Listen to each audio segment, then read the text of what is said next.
चलिए अब आपको दिखाते हैं केंद्रीय वित्त मंत्री अरुण जेटली बीजेपी की आज की इस बड़ी जीत पर क्या कह रहे हैं। उनसे बात की है हमारे संवाददाता अमित कुमार ने।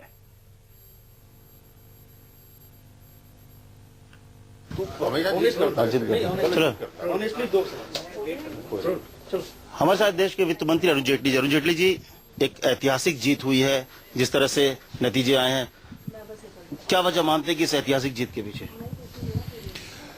देखिए, सरकार की नीतियां, सरकार की परफॉर्मेंस, सरकार की ईमानदारी, एक बहुत कुशल संगठन और उस संगठन का बहुत बड़ा सोशल बेस और स्वाभाविक सबसे बड़ा फैक्टर प्रधानमंत्री जी का अभियान और उनके व्यक्तित्व की स्वीकृति, ये कई कॉम्बिनेशंस थे इस चुनाव में।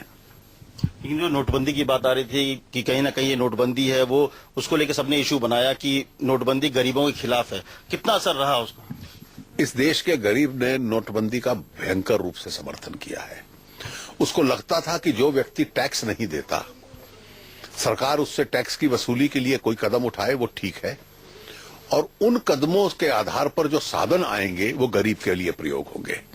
तो गरीब ने तो एक भी प्रोटेस्ट मार्च नहीं किया था, एक भी प्रदर्शन नहीं किया, नोटबंदी के खिलाफ एक भी नारा नहीं लगाया। वो लाइन में लगा रहा लेकिन कहता रहा ये सही कदम है। इससे भी अगर विपक्ष को समझ में नहीं आया तो इसमें तो कुछ उनको अपने पुनः विचार करना चाहिए। उन्होंने जिस तरह से पूरा नारा दिया था कि यूपी को ये साथ पसंद है और काम बोलता है, तो केवल लाइन देने से लोग बेवकूफ बन जाएंगे ऐसा नहीं होता। अब किसका साथ पसंद है? मतलब साथ ये है कि एक ऐसी पार्टी जो पिछले 20-30 साल में यूपी में गायब हो गई थी, यूपी में जिसका कोई अस्तित्व नहीं था, जिसकी आज 7 सीटें आई हैं, उसको आप साथ मिला लो और कहो जी बहुत बड़ा गठबंधन बन गया।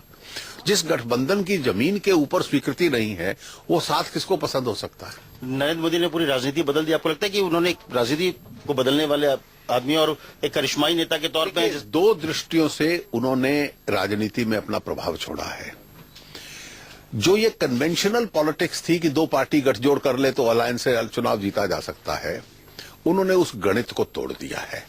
क्योंकि नरेंद्र मोदी ने जमीन की जो हकीकत है, जो वहां जमीन की केमिस्ट्री है, उसके ऊपर अपना प्रभाव छोड़ा है। और दूसरा, ईमानदारी से निर्णय लेना, कठिन निर्णय भी लेना और देश हित में निर्णय लेना, इससे वो पीछे नहीं हटते और लोगों को ये गुण उनका पसंद है।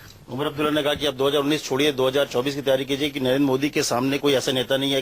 कहीं ना कहीं एक ऐसे करिश्माई नेता के तौर पर नरेंद्र मोदी इस नतीजे के बाद उभरे हैं जो सब उनके लिए कुछ भी असंभव नहीं है। देखिए, स्वाभाविक है कि एक बहुत कुशल नेतृत्व है और देश में उनकी बहुत बड़ी स्वीकृति है। ये तो एक प्रकार से स्वाभाविक ही इन परिणामों से हो गया है। लेकिन गोवा और मणिपुर के नतीजे अगर देखें तो उसको किस तरह से आप देखते हैं? देखिए, मणिपुर को तो मैं बहुत बड़ा पॉजिटिव मानता हूं। जिस पार्टी की 0 सीट हो और वो सरकार बनाने की स्थिति में आ जाए, और आज हंग असेंबली है, थोड़े निर्दलियों के साथ किसकी सरकार बनती है ये देखा जाएगा दोनों प्रांतों में।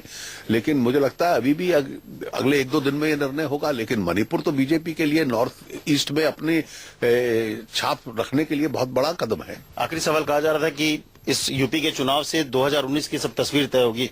आपको ये लगता है कि अब आगे के रास्ते पूरे क्लियर हैं?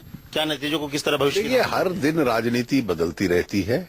हम लोग अपनी मेहनत करते रहेंगे और देश की जनता की जो सेवा करेंगे उसके आधार पर वोट मांगते रहेंगे। जनता स्टूडियो में बात करने के लिए कैमरामैन मस्तान सिंह के साथ अमित कुमार, दिल्ली, न्यूज़ 24।